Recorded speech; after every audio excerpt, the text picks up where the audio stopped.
Buenas noches, hermanos. El Señor les bendiga, Dios les bendiga. Buenas noches. Amén. Recuérdense que mañana tenemos nuestra vigilia y que usted puede enviar hasta mediodía alguna acción de gracias, alguna nota de acción de gracias. Todavía entraron algunas que ya no pasaron la semana pasada porque las enviaron el sábado, pero sería bueno que usted envíe para poder tener este viernes algunas notas de agradecimiento al Señor. Fue una cosa maravillosa escuchar en esa vigilia al pueblo del Señor alabando a Dios, como decía la pastora Virginia, con esa firmeza y con esa seguridad. La gente no estaba hablando así del aire, no, estaba hablando de su propia experiencia. Y eso es maravilloso. Mi amado hermano, usted glorifica a Dios y usted nos bendice a nosotros y nos reta en fe cuando usted cuenta lo que Dios ha hecho en su vida. Por eso lo animamos a que envíe por favor para mañana sus acciones de gracias o su testimonio. Amén. Amén. Oramos. Padre, gracias en esta noche. Tú estás con nosotros. Papito, queremos honrarte y queremos, Señor, honrar tu palabra. Pedimos tu dirección y tu gracia y que nos ayudes. Padre Celestial, hay cuestiones en las cuales que son secundarias, en las que no tenemos que ponernos de acuerdo, pero hay aspectos vitales de tu palabra que no podemos negociar y que tenemos, Señor, que creer. Y ayúdanos a identificarlas y a ser firmes en eso para que así sea edificada nuestra fe, Padre. Bendice a tu pueblo y gracias por nuestros amados hermanos que tú, Señor, has enamorado su corazón por el Espíritu Santo y los has invitado a estudiar tu palabra con esta consistencia. En el nombre precioso de Jesús pedimos. Amén. Amén. Mis amados hermanos, queremos solamente antes de comenzar decirles que como parte de los propósitos de la iglesia, este año queremos enfatizar en la bendición de estudiar su palabra. El domingo, ustedes tuvieron un tiempo precioso con los muchachos, dando su testimonio de la bendición de haber leído la escritura en un año. Y entonces seguimos con ese reto para los que todavía no lo han logrado, pero queremos subir una gradita más y entonces comenzar a estudiar la palabra, a meditar la palabra y a memorizar la palabra, Porque esto, hermano, es lo que nos madura. Es la palabra de Dios la que nos da fuerzas, la que nos da alimento, porque no solo de pan vivirá el hombre. Amén. Amén, amén. ¿Con qué punto debería? Porque hasta ahorita que hemos estado diciendo, Dios no ha desechado a Israel. No, de ninguna manera, dice la Biblia en Romanos. Ajá, pero significa eso. Que Israel es un pan de Dios, que Israel Israel actualmente está honrando y agradando a Dios. No, eso es así, está claro. Israel está en un proceso, en un tiempo de endurecimiento. ¿Desde cuándo? Desde que Jesús viene y dice, se les pasó el tiempo. Correcto, se les pasó el tiempo, ya no hay nada que hacer. Jesús llora y llora de dolor de ver a su pueblo rechazándolo a él, no porque lo estén rechazando a él, sino porque sabe lo que se viene para su pueblo. Mire, Romanos capítulo 11, versos 7 al 10 dice eso. Que pues lo que buscaba Israel no lo ha alcanzado, pero los escogidos sí lo han alcanzado y los demás fueron endurecidos. ¿Quiénes son los escogidos? El remanente. El remanente. ¿Quiénes son los demás? Los demás del pueblo de Israel. Endurecidos. Mire qué interesante. Y el 8, como está escrito, Dios les dio espíritu de estupor, ojos con que no vean y oídos con que no oigan, hasta el día de hoy.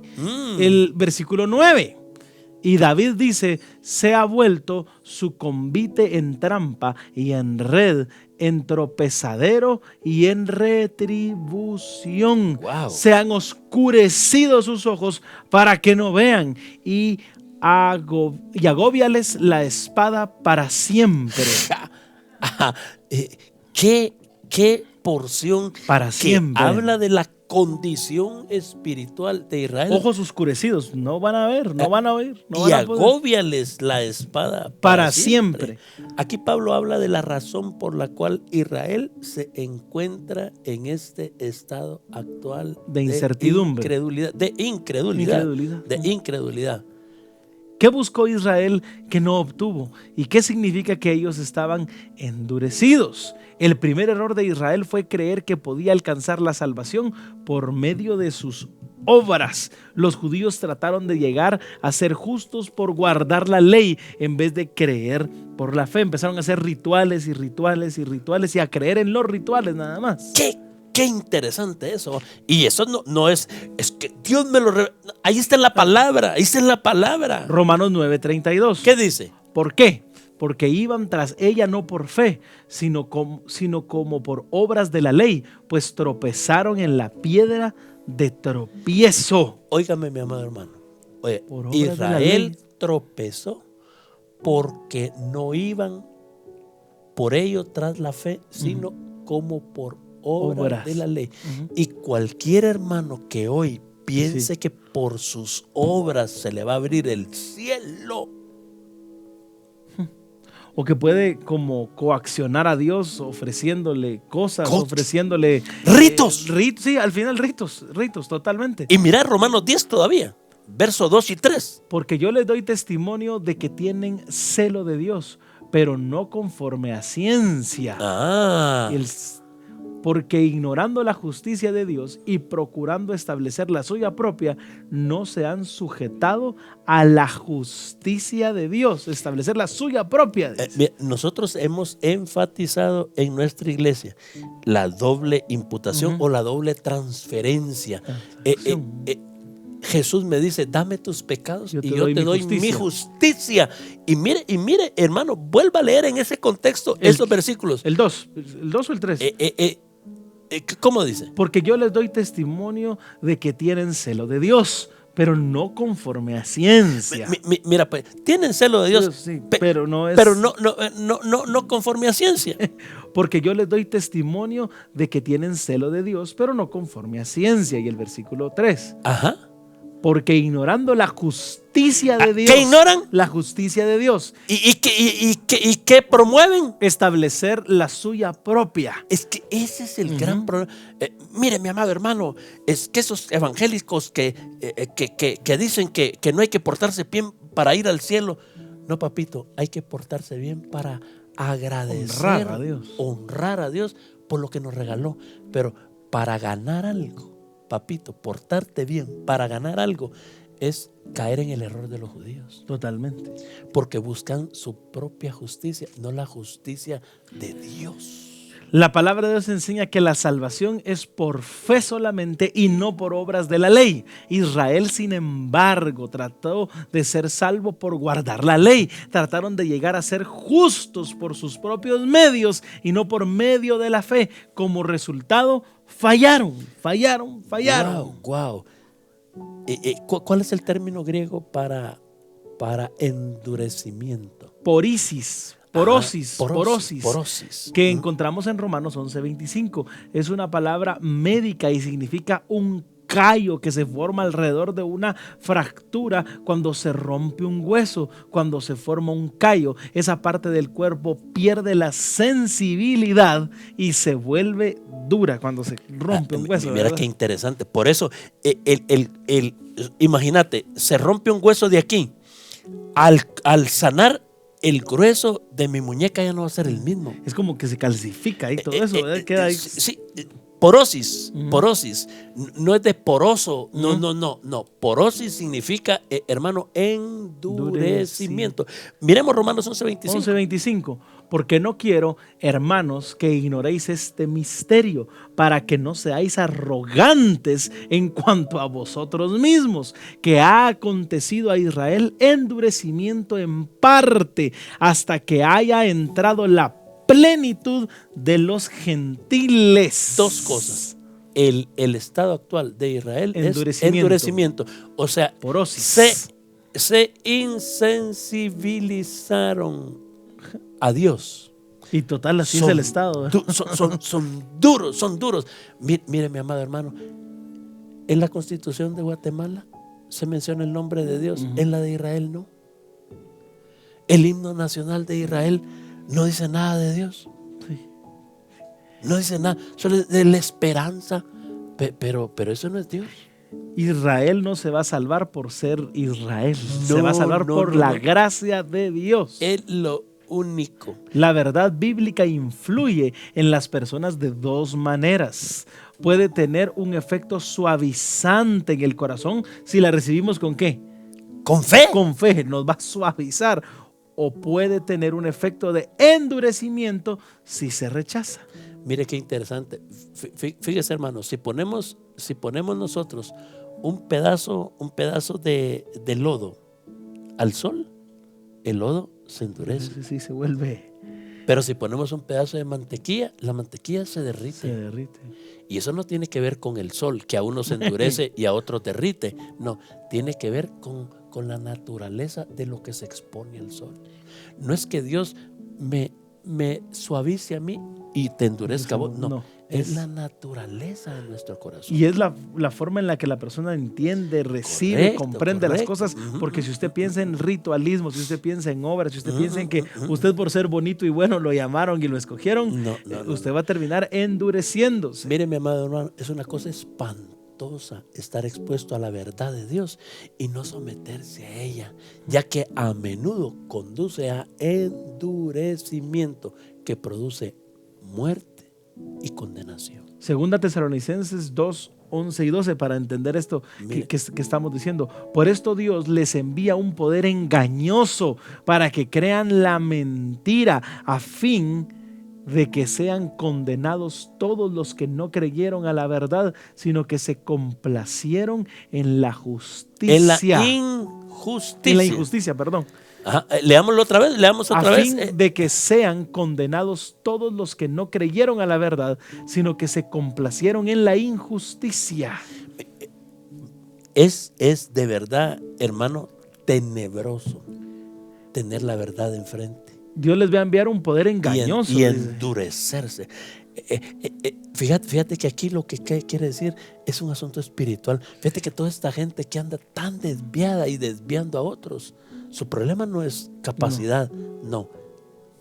Su problema es su corazón. No es que lo vas a sentar y explicarle y mostrarle algo ahí, no, es solo Dios. Ajá. El endurecimiento histórico de Israel como nación se concretó el mismo día que rechazaron a Cristo como su Mesías. Durante 3 años se proclamó como el Mesías de Israel, pero mientras más enseñó, más fuerte se hizo su oposición contra él. Su endurecimiento progresivo llegó a ser tan grande que finalmente los líderes religiosos de aquel tiempo convinieron en asesinar al Hijo de Dios. En el caso de Israel, su rechazo se tradujo en un endurecimiento judicial, pero aún así que el endurecimiento es solo parcial y solo por un tiempo limitado. Así lo dice la palabra de Dios en el verso 25. Romanos 11, 25, porque no quiero, hermanos, que ignoréis este misterio, para que no seáis arrogantes en cuanto a vosotros mismos, que ha acontecido a Israel endurecimiento en parte, hasta que haya entrado la plenitud de los gentiles. Cuando Dios haya terminado de trabajar con los gentiles, entonces va a comenzar a trabajar con Israel y a trabajar con su endurecimiento. Y Dios va a agarrar a todos los judíos, desde este ateo hasta aquel fiel a Dios. No. Le va a dar la oportunidad a todos, pero será un remanente el que será salvo. En cuanto al actual endurecimiento de Israel, Pablo une 2 versículos del Antiguo Testamento para explicarlo. Está Deuteronomio 29:4 e Isaías 29:10. Leamos Deuteronomio 29:4. Pero hasta hoy Jehová no os ha dado corazón para entender, ni ojos para ver, ni oídos para oír. Mira, ¿con qué se entiende? ¿Con la cabeza? No, con el corazón. Por el corazón. ¿Y quién nos permite eso? Jehová. Viene de arriba. No es algo que usted tiene que hacer. ¿De dónde viene la sabiduría? ¿De dónde viene la sabiduría? De Jehová, de Dios. Amén. Isaías 29:10. ¿Cómo dice? Pero Jehová derramó sobre vosotros espíritu de sueño y cerró los ojos de vuestros profetas y puso velo sobre las cabezas de vuestros videntes. Están cegados. Fíjate qué interesante que el apóstol Pablo toma el Antiguo Testamento para escribir el versículo 8 de Romanos 11. Como está escrito, Dios les dio espíritu de estupor, ojos con que no vean y oídos con que no oigan hasta el día de hoy. Es que un espíritu de estupor es un estado de insensibilidad hacia las cosas espirituales. Y esto es lo que le sucedió a Israel. No hay nada que se le pueda como hacer entender a una persona que caiga en eso. Y todavía ese salmo, Pablo, ese salmo, qué cosa más tremenda. Mira, Romanos 11:9, él está citando un salmo. Y David dice: sea vuelto su convite en trampa y en red, en tropezadero y en retribución. Sean oscurecidos sus ojos para que no vean, y agóbieles la espada para siempre. Y ese es un salmo. Sí, es un salmo. Ese es un salmo. Y mira qué cosa más tremenda. Cómo el apóstol Pablo toma el Antiguo Testamento para hablar, hablar aquí, ¿va? No es de que, nosotros somos del Nuevo Testamento y otros son del Antiguo Testamento. Otro craso error. Y como decías en el último programa que tuvimos, el martes, para entender del 6 al 19 de Apocalipsis hay que entender la profecía del Antiguo y hay que entender qué posición tiene la iglesia, qué posición tiene Israel y qué cosa viene para cada uno de los pueblos. Qué interesante. Un banquete es un lugar de bendición y nutrición, pero para Israel su banquete se convertiría en una trampa, dice este salmo. Sus ojos se oscurecerían y su espada se doblaría su espalda se doblaría a causa del peso continuo y del terror de la situación en la que se colocan por no creer la palabra de Dios. Por causa del rechazo de Israel hacia el Mesías, Dios inicia la revelación de uno de sus grandes misterios, la iglesia. ¿Y cómo lo dice? Colosenses 1, 26, 27. Mira qué cosa más bella. El misterio que había estado oculto desde los siglos y edades, pero que ahora ha sido manifestado a sus santos, el 27, a quienes Dios quiso dar a conocer las riquezas de la gloria de este misterio entre los gentiles, que es en Cristo, en vosotros, la esperanza de gloria. ¿Para quiénes? Para los gentiles. Mi amado hermano, Dios no ha rechazado a Israel. No. Pero en medio del rechazo que Israel le hizo a Dios, viene Dios y abre un misterio. esto Dios ya lo tenía preparado. Y si leemos Efesios capítulo 1, Efesios capítulo 3, nos vamos a dar cuenta que era desde antes de la fundación del mundo preparado. Que Dios iba a levantar un pueblo también de los gentiles. Dice el misterio que había estado oculto desde los siglos y edades, dice Colosenses. Desde los siglos había estado. El misterio antes oculto, ahora revelado, es la redención para todo el mundo gentil. Y ahí es donde nosotros entramos. Ahí es donde nosotros entramos. Dios abre un paréntesis entonces en su trato con Israel y desarrolla su plan eterno con la iglesia. Y este plan con su iglesia aquí en la tierra culmina el día que ella es arrebatada para estar con el Señor para siempre. Ahora, entonces, luego del arrebatamiento de la iglesia, Dios continúa su programa con Israel aquí en la tierra. Este programa tiene por lo menos 3 puntos básicos. Y yo creo que, fíjate que, mira, Apocalipsis capítulo 1, capítulo 2, capítulo 3, el tema central es iglesia. Es la iglesia, sí. Es la iglesia. Ahora, capítulos 4 y 5 es la adoración celestial, la adoración celestial. Cordero. Y del 6 al 18 desaparece la iglesia. ¿Por qué? Porque ya no está aquí. Porque lo que va a pasar en el capítulo 6 de Apocalipsis hasta el 19 es trato para exclusivo de Dios para Israel y para los gentiles que no recibieron a Cristo. Israel tiene oportunidad. Sí. Los gentiles, ninguna probablemente. Porque es juicio. Ya están condenados. Y eso lo dice, digamos, ¿y por qué decimos nosotros que unos sí van a tener oportunidad? Jeremías 37, ¿sabes cómo dice? Cuán grande es aquel día, tanto que no hay otro semejante a él, tiempo de angustia para Jacob, pero de ella será librado Jacob. Fíjate que hay una cosa bien interesante.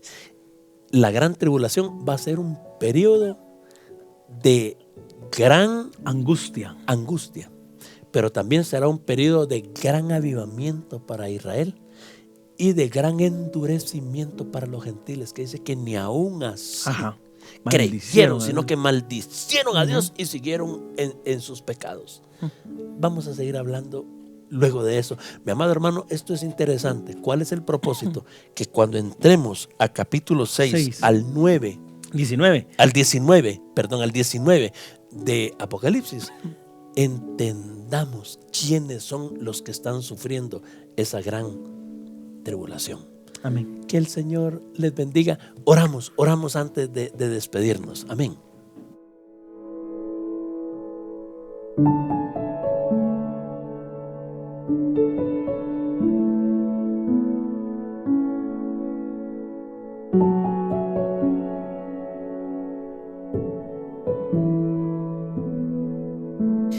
Buenas noches, hermana Darita. Buenas noches, amados hermanos, hermano Amén. Danilo, Amén. Qué bendición estar una vez más, ¿verdad? Escuchando lo que Dios está diciendo, lo que estamos aprendiendo de toda su palabra, no solo de Apocalipsis, ¿verdad? Amén. Porque qué precioso ver que es el pensamiento de Dios, toda la Biblia, desde Génesis hasta Apocalipsis. Y hermanos, que esto sirva para llenarnos de fe a nosotros y creer que la palabra de Dios es viva, es eficaz. Y vamos a orar a ese Dios que está vivo, que vive en nosotros. Tomándonos de esas promesas para seguir adelante, porque nosotros tenemos que estar expectantes de lo que el Señor está haciendo con todos sus hijos. Él quiere cumplir en nosotros esas promesas. Él quiere hacer siempre su obra bendita en nosotros. Pongámonos a orar un momentito. Aleluya, Señor amado, te alabamos, te adoramos. Sí, papito. Gracias por hablar tan claro a nuestras vidas.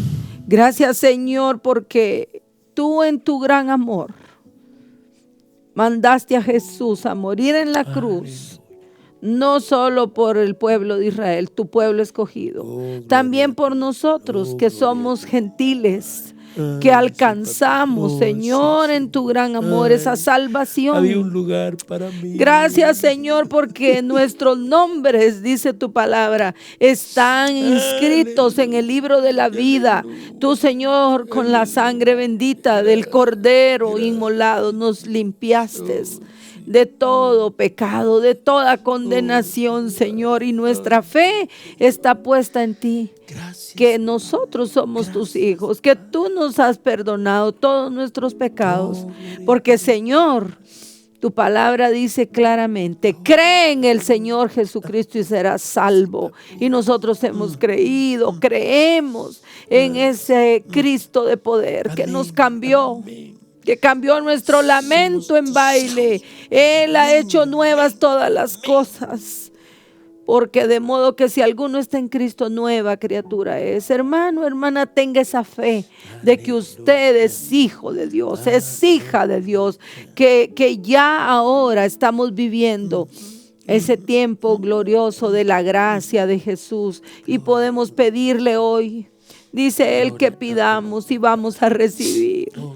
Que pidamos en fe por cualquier necesidad, que hagamos peticiones, rogativas a ti, Señor. Hoy pedimos que tú seas el que sigas sosteniendo nuestras vidas, el que nos sigas llenando de fe para seguir adelante, y que también, papito, sigas obrando tu cuidado amoroso. Tú, Señor, eres nuestro protector, nuestro fiel pastor, y tú guardas, Señor, a tus hijos. De mi mano nadie les arrebatará, dices tú. Y pedimos hoy por tu protección, por tu provisión, por sanidad, Señor, por fortaleza espiritual, crecimiento espiritual. Padre, queremos orar hoy porque nos ayudes a todos a proponernos, Señor, que en este 2021 vamos a vivir tomados de tu mano, vamos a vivir escudriñando tu palabra, aprendiendo más de ti. Sabemos que si te queremos servir mejor y amarte más, tenemos que estar pendientes de estudiar tu palabra, de meditar en esta palabra poderosa que has dejado para nuestra vida. Ayúdanos a todos, Señor. Trae victoria, trae unción, trae nuevas fuerzas a todos tus hijos, Dios. Haz milagros siempre, Padre. Sigue obrando, papito, porque nosotros, Señor, seguimos con fe declarando que tú tienes el control de todas las cosas, de todas las cosas. Estamos en tus benditas manos y te agradecemos todo y pedimos todo en el nombre glorioso de Jesús, nuestro Salvador. Amén. Aleluya. Amén. Gloria al Señor. Mañana tenemos vigilia. Mande su testimonio. ¿Tiene usted una alabanza, un testimonio? Envíelo. Amén. Eso levanta nuestra fe, eso glorifica a Dios y lo edifica a usted. Amén, amén. Buenas noches. Amén. Buenas noches. Amén.